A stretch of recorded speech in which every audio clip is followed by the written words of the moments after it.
بسم اللہ الرحمن الرحیم۔ اسلام میں سب سے پہلے جنگ کا آغاز کس طرح ہوا؟ یہودیوں اور مسلمانوں میں صلح ہو گیا۔ مدینہ طیبہ میں یہودیوں کی بڑی آبادی تھی۔ یہ ملک حجاز کے بڑے سوداگر اور مہاجن تھے۔ قبیلے اوس اور قبیلے خزرج میں ہمیشہ لڑائی ہوتی رہتی تھی۔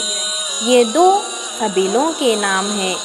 وہ اپنی روز روز کی لڑائیوں سے تھک گئے تھے، چاہتے تھے کہ کسی کو اپنا بادشاہ بنا لے تاکہ ایک قائم ہو جائے اور اس نظام اور یہ روز روز کے جھگڑے مٹ جائے۔ بس انہوں نے عبداللہ بن ابی کو بادشاہت کے لیے تجویز کیا تھا، لیکن اس پر عمل نہ ہو سکا۔ یہودیوں کا یہ حال تھا کہ وہ کبھی قبیلے اوس کا ساتھ دیتے تھے اور کبھی قبیلے خزرج کا۔ حضور صلی اللہ علیہ وسلم نے شہر کی بدامنی اور بے اطمینانی ملاحظہ فرما کر یہ ارادہ فرمایا کہ مسلمان اور یہودیوں کے درمیان ایسا عہد قائم کر دے کہ اگر باہر سے کوئی حملہ ہو تو یہ سب ایک دوسرے کے مددگار ہو۔ چنانچہ آپ صلی اللہ علیہ وسلم نے اپنی دور اندیشی اور حکمت عملی سے ایسی شرطوں پر یہودیوں سے صلح کی کہ ان کے مذہبی حقوق بھی پامال نہ ہوئے اور مسلمان بھی آزادی کے ساتھ رہے۔ یہودیوں نے صلح تو کر لی اور مدد کا پکا وعدہ بھی کیا، لیکن اسلامی قوت روز بروز بڑھتی دیکھ کر دل ہی دل میں بیج بونے لگے اور بے آگ پانی جلنے لگے۔ خاص کر عبداللہ بن ابی بہت جلتا تھا۔ اس کو اس جلن تھی کہ اگر محمد صلی اللہ علیہ وسلم نہ آتے تو ہم مدینے کے بادشاہ ہوتے۔ اگرچہ اس نے اور اس کے ساتھیوں نے منہ سے کچھ نہیں کہا، مگر دل میں فساد کی آگ بھڑک رہی تھی اور منہ سے دھواں اٹھ رہا تھا۔ یہی نفاق کی اصل ہے اور یہی لوگ اصلی منافق تھے۔ پھر اسی طرح دن بدن گزرتے گئے اور وقت چلتا رہا۔ جنگ کا سلسلہ ہونے کا وقت آ گیا۔ مسلمان جب مکہ معظمہ سے مدینہ طیبہ چلے آئے تو کافروں کی خوب بن آئی۔ ان کے تمام گھروں اور جائیدادوں پر اپنا قبضہ کر لیا اور ان کی عورتوں اور بچوں پر پہرا بٹھا دیا کہ یہ مدینہ طیبہ جا نہ سکے۔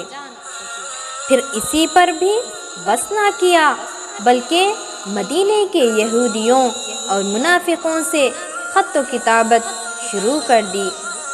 ان کو دھمکی دی کہ تم نے ہمارے دشمنوں کو اپنے شہر میں پناہ دی، بہتر یہی ہے کہ تم ان کو اپنے شہر سے نکال دو، ورنہ تمہارے حق میں اچھا نہ ہوگا۔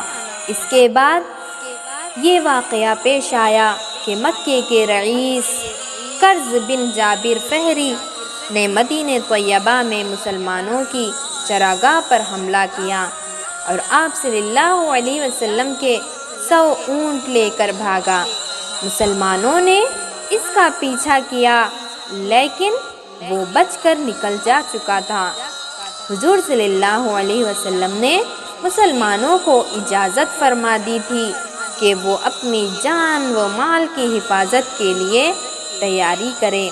مکے کے کافر لڑائی کے ایک شوق تھے، لڑائی کو بائیں ہاتھ کا کھیل سمجھتے تھے۔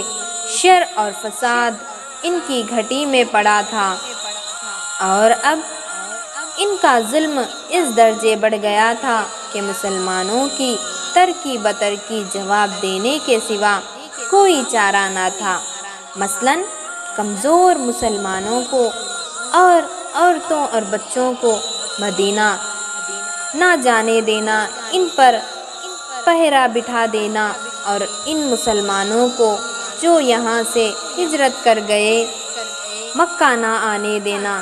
حد یہ کہ کعبے کا طواف، حج اور عمرہ جو سارے عرب کے لیے کھلا تھا، مسلمانوں پر بند کر دینا۔ یہ باتیں ایسی نہ تھی کہ ٹھنڈے دل سے برداشت کر لی جائے۔ بس حضور صلی اللہ علیہ وسلم نے یہ فیصلہ فرما لیا کہ اب کفر و شرک کے ان زہریلے اثرات کو مٹا کر خدا کی زمین پر خدا ہی کی عبادت و اطاعت اور اس کا کلمہ بلند کرنے کے لیے صاف و صاف کر دینا چاہیے۔ چنانچہ آپ صلی اللہ علیہ وسلم نے اللہ کے حکم سے جہاد کرنے کا صاف حکم دے دیا۔ پھر اسی طرح ہجرت کے 7ویں سال مہینہ رمضان المبارک میں حضور صلی اللہ علیہ وسلم نے حضرت حمزہ رضی اللہ تعالیٰ عنہ کو ایک چھوٹی سی فوج پر امیر بنا کر ابو جہل کے مقابلے کے لیے روانہ فرمایا۔ اس فوج میں کل 32 آدمی تھے اور کفار 300 کے قریب تھے۔ دونوں لشکر مقابلے پر آئے مگر لڑائی نہیں ہوئی۔ لوگوں نے بیج بچا کر جنگ کو روک دیا۔ 1 مہینے کے بعد شوال کے مہینے میں آپ صلی اللہ علیہ وسلم نے دوسری فوج حضرت ابو عبیدہ بن حارث کے ماتحت ابو سفیان کے مقابلے کے لیے روانہ فرمایا۔ اس فوج میں کل 60 آدمی تھے۔ لڑائی شروع ہوئی۔ مسلمانوں نے کافروں پر خوب تیر و پتھر برسائے۔ اللہ تعالیٰ نے اپنے فضل و کرم سے مسلمانوں کو نمایاں فتح عطا فرمایا۔ کفار شکست کھا کر بھاگ کھڑے ہو گئے اور مسلمان اللہ سے دعا کرے کہ اے اللہ، یہ تیرے ان بندوں کو ہم مسلمانوں سے حفاظت فرما۔ اس لڑائی کے بعد جنگ کا آغاز ہونا شروع ہو گیا۔